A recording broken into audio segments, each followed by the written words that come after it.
We have seen the war veterans coming onto the scene. We started by seeing Blessed Geza, flanked by his fellow comrades, saying, the people of Zimbabwe have suffered enough.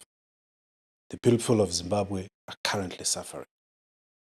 Our current president is not doing what we expect to be done. And we think it's time for him to go. We think it's time that we usher a new leadership.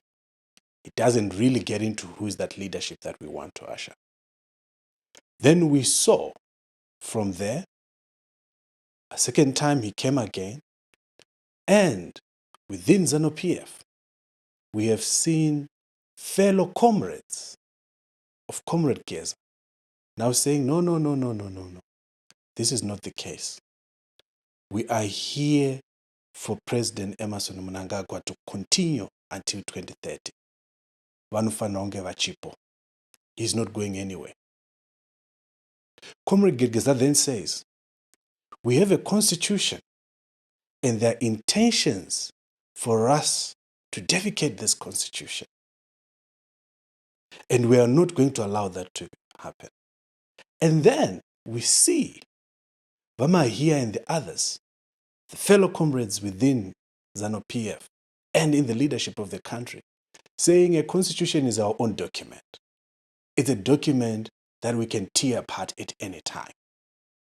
At the same time, we then got a response from the president, which he has been saying from before.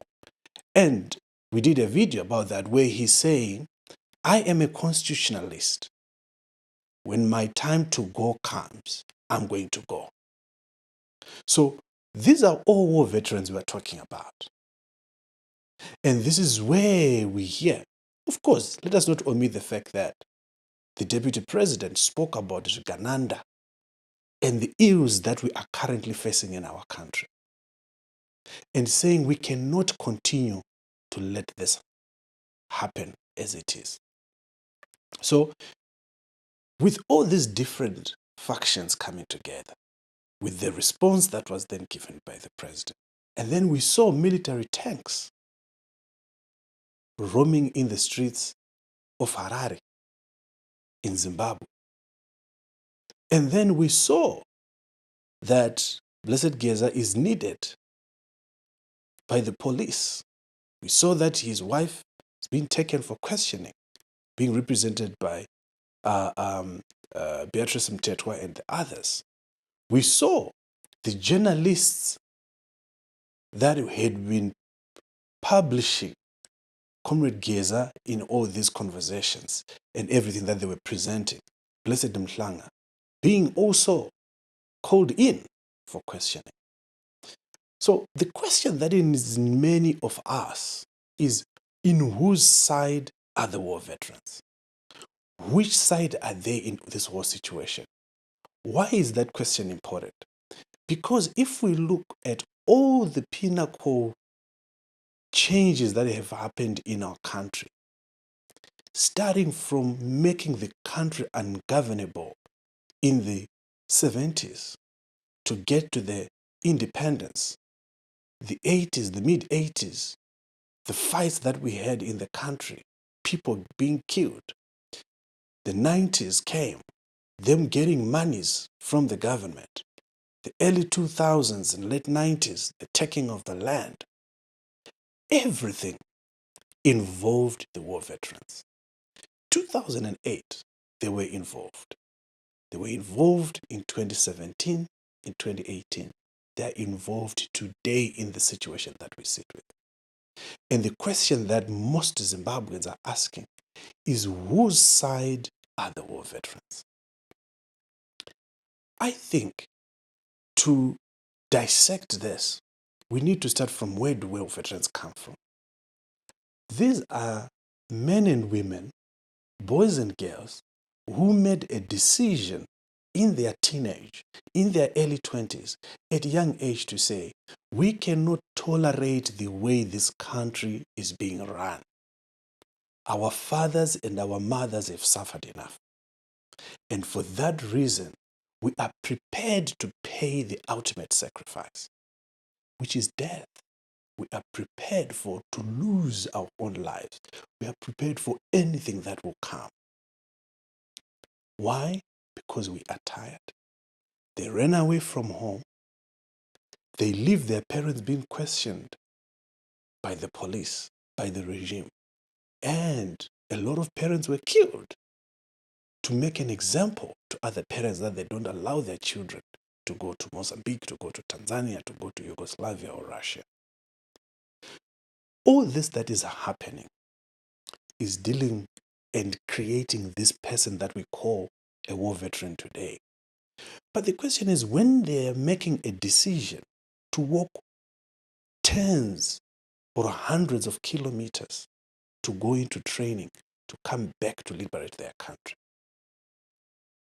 I submit that at that time, they are wholeheartedly what they were looking for was the liberation of the people. What they had was the love for their country. And I then say they were on the side of the ordinary Zimbabwean. Now, they go to war, they fight, they come back. And what happens is ZANU PF, Mugabe consolidates all the forces that were in the war around himself, around ZANU PF. Of course, we know what we had with Zanla forces and ZIPRA and all sorts of things. But at the end, we end up with this consolidation, even with Mugabe and Gomo coming together. Then we make ZANU PF be the home of war veterans. And at this point, we then struggle to see the distinction between a war veteran and ZANU PF, such that it then becomes to be seen as if they are one, although they are not. As time goes on, some start going out of this and they say, no, we are not happy with this one-party state. We start to see comrades and others who are not comrades leaving ZANU PF, trying to challenge Robert Mugabe. Within the party, they fail. They go on the outside, they try to challenge, they fail. But what happens is outside of ZANU PF, it's very cold. So everyone then is incentivized to make sure that you come back and go back into ZANU PF. Those who leave ZANU PF are then called sellouts. Even until today, those who leave ZANU PF then become even to be questioned their credentials as war veterans.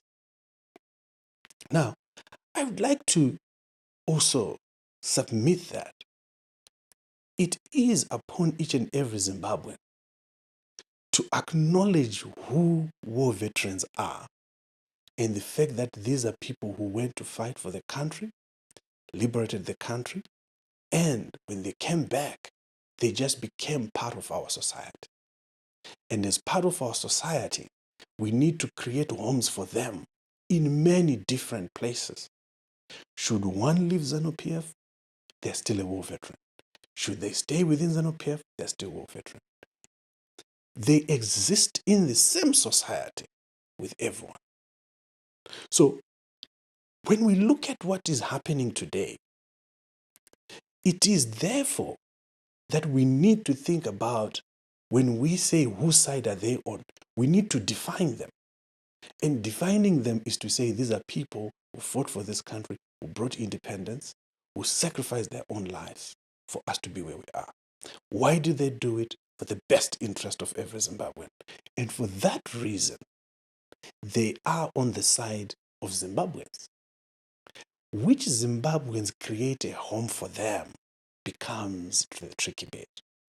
Because advantage of state power and resources makes it such that those who have access to that resource have got a better hand. They can open their arms and say, war veterans, come here, and use them or works with them in any formal way. But it's still very important to understand and remember that their intention, their hearts, and their desire is for the good of each and every Zimbabwean. This is a point that a lot of us do not agree on. And what makes us not agree on it is because of the experiences we've had during the war, during the mid-80s, in the different years that we've spoken about earlier. And as a result, we therefore end up with a very love and hate relationship with them. But we have to remember what made them to be who they are. In other countries, regardless of their armies or their people or their veterans having gone to fight wars and lose those wars, whenever they meet in any forum, regardless of whether they're Democrat or Republican, they're liberal or conservative, they're nationalists, or whichever political affiliation they have, people always say, when it's mentioned that this one is a veteran, they say, thank you for your service. What does that do? It makes the veterans feel comfortable that even if they change their political persuasions, they can still find another home. Their being is not going to be reduced. And it is important to realize that the leaders of political parties, especially ZANU PF, over a long time, they've crafted this very well to make sure that when you leave ZANU PF, you are labeled.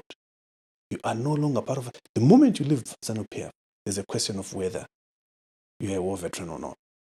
Say, no, we are now in People's First. They say, no, it's not possible. People who were ministers, people who were close confidanters. Even we used to hear about Teurai Ropa shooting down a helicopter. The moment she changed her position and perspective, that fact was questioned. So it's important for us to distinguish between political leaders and war veterans. And then understand to say, whatever is happening and whatever happens, how does each part of society create a home for war veterans so that those who want to think differently, they can. And those who want to remain within ZANU PF, they can. ZANU PF have done well to keep them in a home there. But other sections of society, political affiliations, need to create spaces for them. We live with them every day in our households. We go to the same churches, we go to the same clubs, we go to the same schools. But when they see their people suffering, in 2017 they said, no, we can't continue supporting Robert Mugabe because we have seen the suffering. This cannot continue. And they supported the leaders that were guiding them to create this transition into a new dispensation. But this dispensation comes and realizes the importance of keeping them within ZANU PF. And with ZANU PF being the only home, you have a lot of people that had been said they're corrupt and all sorts of things that people didn't like. They were taken from cabinet and they were taken to the ZANU PF headquarters. And people still had the confidence, no, this is still our home. And the opposition and other parties also had an opportunity to seize the moment. Of course, we understand because of lack of resources, it is difficult.